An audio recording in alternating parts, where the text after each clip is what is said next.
Daily office করে বাড়িতে এসে জুত করে ঠিক রান্নাটা আর করতে ভালো লাগে না। মনে হয় ইস, একটু যদি রেডি করা খাবার হাতের সামনে পেয়ে যেতাম কতই না ভালো হতো। কিন্তু উপায় আর কোথায়, করতে তো হবেই। তাই আজ হালকা পাতলা দিয়েই ডিনারটা সেরে ফেললাম। ভাবলাম বাঁধাকপি বানানো যেতে পারে। যাই হোক, বাঁধাকপিটা কেটে সেদ্ধ বসিয়ে দিলাম। সাথে আলু পেঁয়াজটাও কেটে নিয়েছি। এই সময়ের বাঁধাকপিতে একদমই স্বাদ হয় না, তাই স্বাদ বাড়াতে পেঁয়াজটাও অ্যাড করেছি।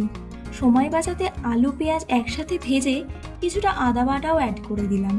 আর অ্যাড করলাম হলুদ, লবণ, কাশ্মীরি লঙ্কা গুঁড়ো, জিরে গুঁড়ো ও গরম মশলা।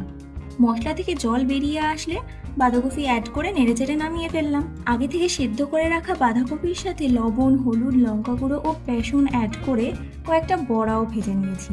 সাথে বানিয়েছি একটু ডালও। সময়, এনার্জি দুটোই বাঁচিয়ে তৈরি হয়ে গেল আমার